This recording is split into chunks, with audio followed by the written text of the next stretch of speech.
Hello दोस्तों, कैसे हो। उम्मीद है कि आप सब लोग बढ़िया होंगे, ठीक ठाक होंगे, जहाँ भी होंगे स्वस्थ होंगे, मस्त होंगे। दोस्तों फिर एक नई वीडियो लेकर आपके सामने रिएक्शन वाली हाजिर हो चुका हूँ। दोस्तों बहुत ज़बरदस्त वीडियो है भाई, चच्चा ने कमाल ही कर दिया। और वीडियो अगर आपको भाई पसंद आए तो वीडियो को लाइक करो। चैनल पर अगर आप पहली बार हो तो चैनल को सब्सक्राइब कर दीजिए। और भाई देखो, वीडियो को पूरा ही देखना है, शुरू शुरू से लेकर लास्ट तक, तभी मज़ा आएगा। आधी अधूरी वीडियो देखो मज़ा बिल्कुल नहीं आएगा, लास्ट तक देखना है। डिबेट बहुत ख़तरनाक है भाई, बहुत ही ज़्यादा ख़तरनाक है और बहुत ही ज़्यादा पावरफुल है भाई। चचा ने तो भाई गजब कर दिया है। तो लास्ट तक बने रहना है वीडियो पर। और जहाँ का भी आपको वीडियो पसंद आया तो प्लीज़ कमेंट करके ज़रूर बताइए। और कोई सी वीडियो पर आपको रिएक्शन चाहिए तो प्लीज़ वो भी कमेंट करके बता दीजिए, मैं उस पर भी रिएक्शन अपना करूँगा भाई। तो लास्ट तक बने रहो भाई। स्टार्ट करते हैं बिना किसी बकचोदी के। ठीक दिया संगठन में एक योगी नहीं, हजारों योगी है संगठन में। नमस्कार, मैं रंजय कुमार और आप देख रहे हैं DS4। संघ प्रमुख मोहन भागवत ने कल एक बयान दिया है कि अगर आपकी उम्र 75 साल हो जाती है तो समझ लीजिए आपकी विदाई का समय हो गया है। और इसके बाद पवन खेड़ा जो है कांग्रेस के प्रवक्ता हैं, उन्होंने सीधे सीधे कहा कि अच्छे दिन आने वाले हैं, मोदी जी जाने वाले हैं। और मोदी जी जो है 75 साल के होने वाले हैं। तो सीधे सीधे कहा जा रहा है कि संघ प्रमुख ने इशारा दिया है। भाई साहब क्या कहना चाहेंगे। मोहन भागवत ने कहा है कि अगर 75 साल की उम्र हो जाती है, आपको साल उड़ाया जाता है, तो समझिए कि आपकी विदाई का समय आ गया है। अभी से पहले आपने नाम किसके लिए थे, कांग्रेस के किसने किया है टिप्पणी? ये पवन खेड़ा। हाँ, पवन खेड़ा। तो पवन खेड़ा दूसरे पार्टी पर तो कहते हैं 75 साल हो गया। खड़गे जी कितने साल के हुए, उसका जवाब कौन देगा? दूसरे के संविधान पर, दूसरे पर तो आक्रमण करते हो, अपना भी बताओ। जो खड़गे की उम्र क्या है, उनसे भी इस्तीफा दिलवाओ। बात सही है, लेकिन बात यह है कि कांग्रेस में किसी ने ऐसा कुछ नहीं कहा कि उम्र अगर ऐसा हो जाए तो ऐसा होना चाहिए। संघ प्रमुख मोहन भागवत है, वो कह रहे हैं कि अगर उम्र 75 वर्ष हो जाए तो आपको किनारे हो जाना चाहिए, बाजू हो जाना चाहिए। और सितंबर में जो है नरेंद्र मोदी 75 वर्ष के होने वाले हैं। तो ऐसे में अब कहा जा रहा है कि सीधे सीधे इशारा है प्रधानमंत्री नरेंद्र मोदी को। ये RSS और BJP एक सिद्धांतिक पार्टी है, संविधान को पालन करती है। और उनके भी जो मुद्दे हैं, पार्टी में भी एक संविधान है और उस पार्टी में एक संविधान के नाते एक कैटेगरी तय की गई है।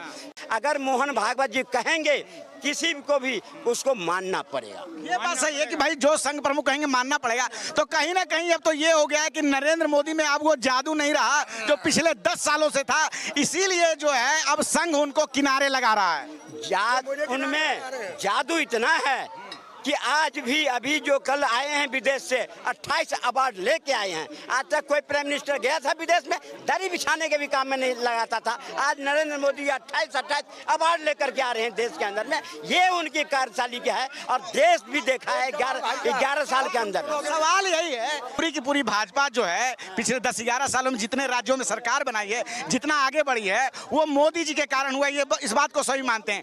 अब आखिर ऐसा क्या हो गया कि मोदी जी को किनारा करने की तैयारी चल रही है? मोदी जी को किनारे करने का कोई वो योजना नहीं है। अगर संगठन कहेगा मोदी जी आपका उम्र हो गया, आप परित्याग कीजिए अपनी पद से, 1 मिनट में कर देंगे। ये कांग्रेस नहीं है जो हटूंगा यानी तो पार्टी बनाऊंगा। ये नियम है। कांग्रेस तो फूले नहीं समा रही है, खुश हो रही है। हाँ, मोदी जी जाएंगे, कोई और आएगा, मैं सत्ता मांगा। देश की जनता देख रही है, समझ रही है। अरे एक मोदी नहीं, हजारों मोदी है संगठन में। एक योगी नहीं, हजारों योगी है संगठन में। आप क्या बात करते हैं, इन सब के दाल गलने वाला है। जितने खुश हो रहे हैं ना, मायूस हो जाएंगे। हजारों मोदी हैं संगठन में। मोहन भागवत कह रहे हैं कि 75 साल बाद विदाई का समय हो गया है। देखो सर, ये और जगह पे लागू होती है 75 साल, BJP में लागू नहीं होती। मोदी जी 75 साल के हो रहे हैं, कर दो विदाई, नहीं होंगे। बयान तो दिया ही है। आज मैं इनसे पूछता हूँ, मोहन भागवत क्या है? RSS के प्रमुख हैं यार। अन्ना हजारे, उसे जेट प्लस सुरक्षा दे रखी है, किस पोस्ट पे दे रखी है? भाई कौन से पद पे बैठा हुआ है और रह गई 75 साल। 75 साल, मैं तो कहता हूँ 75 भी ज्यादा है। सरकारी नौकरी में आज 60 साल में रिटायर हो जाते हो।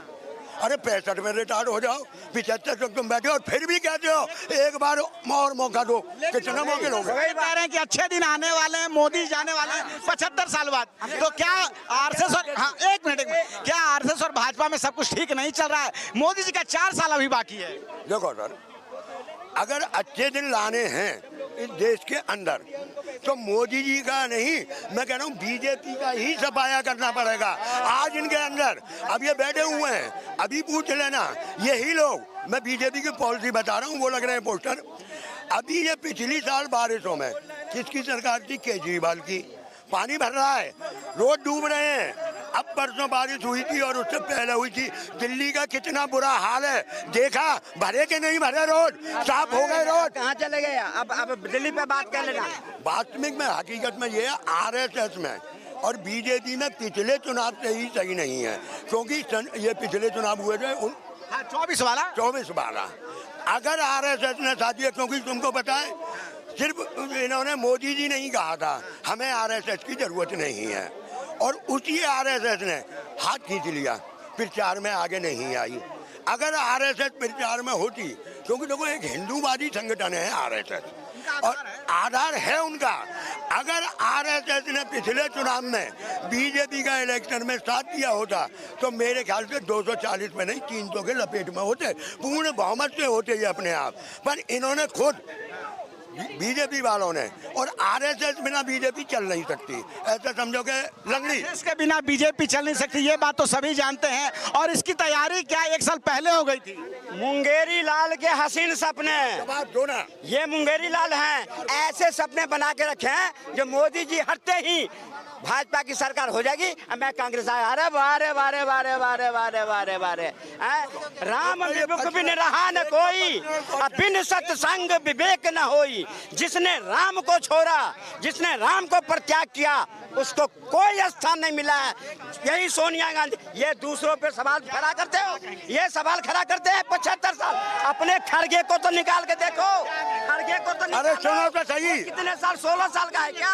सन 2014 के बाद एक बात सुन लो, पहले एक बात सुन लो यार। सन 2014 के बाद जब से हमारी बीजेपी सरकार आई है, भाई प्रधानमंत्री वो मेरे भी हैं, मैंने वोट दिया ना दिया वो मेरी मर्जी है, पर देश के प्रधानमंत्री है जिसने दिया उसके भी और जिसने नहीं दिया उसके भी। अब मुझे इनसे ये बता दो कि इनका कोई एक नेता, एक लीडर राम मंदिर, मस्जिद, मंदिर, हिंदू मुसलमान, गाय भैंस बकरी और मंगलसूत्र और बेटी ले जाएंगे, और 1 मिनट भाई साहब, और राम मंदिर। अब ये बताओ सन 2014 से पहले तुम राम को मानते थे कि नहीं मानते थे? कहाँ थे? हो गई अब हो गई। अब जवाब पहले दे दो। कारण क्या हो गया कि इस तरह के बयान आने लगे? मोदी जी पे क्या आरएसएस को अब विश्वास नहीं है? बिहार में चुनाव होने वाला है अभी। भाई साहब ऐसा है, अब देश की जनता को ही कुछ चंद लोग हैं ऐसे जो आज भी गुणगान कर रहे हैं। आज 60% जनता को आज विश्वास नहीं रहा है बीजेपी पे, सिर्फ उनके झूठे बातों से, सिर्फ झूठे बातों से उन्हें 60% जनता को विश्वास नहीं है। और मोदी जी को मालूम है कि अगले चुनाव में, 1 मिनट सुन लो चाचा, अगले चुनावों में मोदी जी को पूरा विश्वास है कि अगर यही हाल रहा तो मोदी जी बीजेपी नहीं आ रही देश के अंदर। अगर हो गया। एक समय अभी जो है नितिन गडकरी ने भी एक बयान दिया था कि भारत की जो जनता है, जो गरीब जनता है वो लगातार गरीब होती जा रही है, अमीर जनता जो है वो अमीर होती जा रही है। सीधे सीधे उन्होंने आर्थिक नीतियों पे हमला बोला था। अब मोहन भागवत ये बोल रहे हैं, तो ये क्या चल क्या रहा है पर्दे के पीछे? ये विश्वास नहीं करेंगे। पहले भी आया था नितिन गडकरी का बयान, जिसमें पहले उन्होंने मोदी जी ने कहा था कि हमने पता नहीं 18 जाने 22 करोड़ आदमी गरीबी रेखा से बाहर निकाले, ये पूरा बयान था। उसके बाद नितिन गडकरी का बयान आया था एक, कि भाई गरीब गरीब होता जा रहा है, अमीर अमीर होता जा रहा है, गरीबी अमीरी और गरीबी की खाई बढ़ती ही जा रही है। ये इनके पार्टी के बड़े नेता हैं। पहले नितिन गडकरी का बयान कि अमीर अमीर होता जा रहा है, गरीब गरीब होते जा रहा है। सुनिए आप सुन तो लीजिए। पहले नितिन गडकरी ने जो कहा, अब मोहन भागवत भी, तो लगातार मोदी जी के ऊपर जो है हमले हो रहे हैं। क्या कहेंगे? कारण क्या हो रहा है कि अब जब मोदी जी तीसरे लोकसभा चुनाव में जैसे उनका जो है बहुमत खत्म होता है तो अब संघ भी उनके खिलाफ है। वो जो भी संगठन का मामला है और जो भी संगठन निर्णय लेगा मोदी जी सहर्ष स्वीकार करेंगे। कोई वो पार्टी नहीं है जो कहेंगे मैं ये पद पर रहूंगा तो रहूंगा, नहीं तो बगावत करूंगा। वो संगठन है। सुन लीजिए, जो ये बात करे ना, ये जो मुंगेरी लाल के हसीन सपने देखते हैं ना, जो हट जाए और जल्दी मैं आ जाऊं, वो बहुत दूर रहे। इनको पता। दूसरी बात मैं बताऊं, आज मोदी जी के कार्यशैली पर सवाल उठा करते हैं। धारा 370 किसने लगाया था? कांग्रेस ने लगाया था ना। आज हटाने का काम किसने करा? महिला सशक्तिकरण किसने? ये काम किसने देखा है देश में? क्या काम पे वो सवाल खड़ा करेंगे? ये 11 साल में काम करे। इनसे जवाब मांगा मैंने नितिन गडकरी के बयान का। जवाब दे रहा हूँ ना मैं। अगर गडकरी जी कहे हैं तो उनकी बात तो भाजपा का जो सपना है राम मंदिर का, मोदी जी ने पूरा किया। ठीक है, उनके कार्यकाल में बना। धारा 370 उनके समय में। तो फिर आखिर ऐसा क्या हो गया कि कार्यकाल खत्म होने के पहले, एक मिनट, कार्यकाल खत्म होने के पहले ही अब कहा जा रहा है कि विदाई हो जानी चाहिए? मैं एक ही बात कहा, हमारे भाजपा में एक संगठन है, भाजपा का संगठन, जो संविधान के उसमें भी एक संविधान है। मोदी जी का जादू खत्म हो गया। कहीं कहीं आरएसएस इस बात को मान रही है। जादू खत्म हुआ होता तो महाराष्ट्र में जीत जाते, हरियाणा में जीत जाते। क्या बात करते हैं आप इस तरह की बात? फिर आखिर संघ प्रमुख ये बयान क्यों दे रहे हैं? संघ प्रमुख दिया है जो बयान, वो पार्टी के संविधान के अनुसार दिए हैं और दिए हैं तो पालन किया जाएगा। मोदी जी में अब उनको विश्वास नहीं दिखाई दे रहा। बिल्कुल विश्वास है, संगठन में विश्वास है और जितने संगठन है बीजेपी के सब खड़े रहेंगे। आरएसएस का है, मोहन भागवत आरएसएस के है लीडर, राइट है ना? तो बीजेपी आरएसएस का है या आरएसएस बीजेपी का है? मोहन भागवत से बीजेपी चलता है क्या? या बीजेपी से आरएसएस चलता है? सुन ले, एक बात बताइए, एक मतलब आरएसएस के 200 संगठन है, 200 से कुछ पता न होना, 200 संगठन है आरएसएस के संबंधी। और आज आरएसएस जो देश में काम कर रही है, ये बात करेंगे, ये बात करेंगे, ये बात से आज अगर आरएसएस, लेकिन अब कोई पार्टी, राजनीतिक पार्टी नहीं है। तो अब क्या सुन लो, आरएसएस कोई राजनीतिक पार्टी नहीं है, एक सहयोगी है जो बीजेपी को सहयोग कर रहा है। अगर सहयोग के नाते अगर संघ प्रमुख ने कहे हैं, हम आपकी बात मान रहे हैं। पार्टियां उंगली उठा रही है, पहले अपने गिरबान में झांके देखे। लालू प्रसाद कितने साल की है, अपनी भी बने हैं, अपने गिरबान में झांके। खड़गे कितने उम्र की है, वो जाके दूसरों पे लेके चल देते हैं। अरे भाई अब सुनोगे, एक तो आप लोगों में बुराई ये है, क्या बुराई है? तुमसे सवाल पूछा, अरे सुनो ना, तुमसे सवाल पूछा जाता है कि भाई आरएसएस और भागवत मोहन का, और ये बात करके इनकी सबसे बड़ी कमी है कि ये नरेंद्र मोदी क्यों छोड़ेगा तेरे को? क्या अब आरएसएस प्रमुख मोहन भागवत को मोदी जी पे विश्वास है कि नहीं है? नहीं, इनको नहीं है। भाजपा के अंदर जो भी निर्णय पार्लियामेंट्री बोर्ड लेगा मोदी जी स्वीकार करेंगे। अगर संगठन को कहीं से आएगा कोई बात, मोदी जी एक सेकंड नहीं लेगा। कोई कांग्रेस पार्टी नहीं है। बयान का मतलब, इस बयान का मतलब क्या समझा? बयान का मतलब ये है, इस बयान का मतलब सुना क्या कर रहा है? बयान का मतलब यह है कि जो पार्टी में एक संविधान है, उस संविधान के तहत उन्होंने बोले हैं जो अगर 75 के बाद रिटायरमेंट देना चाहिए। कांग्रेस जो कह रही है कि अच्छे दिन आने वाले हैं, मोदी जी आने वाले हैं, क्योंकि संघ प्रमुख ने कहा है। तो कांग्रेस जो दूसरे पे करिए, अपनी पार्टी में देखे ना। अरे बारे, तुम्हारे खड़गे कितने उम्र की है, लालू यादव कितने उम्र की है, बारे दूसरे ये नहीं चलेगी। तुम है ना कहते हो कि कांग्रेस अपनी पार्टी में देखे, अगर उनका कोई अध्यक्ष चुना जाता है, कांग्रेस में कोई अध्यक्ष चुना जाता है, चाहे वो राहुल चुना जाए, सोनिया चला जाए, जब तुम कहते हो कि कांग्रेस का अपने, उसके मामले में क्यों घुसते हो तुम? उसके मामले में खुद जो है अगर संघ कह रहा है, इसमें कांग्रेस ने देश के जितने जिहादी हैं, जिहादी किस्म के लोग हैं, एक मोदी से खैर खाता है, परेशान है, पर ऐसे ही मोदी और आएगा जो इनको बता देगा।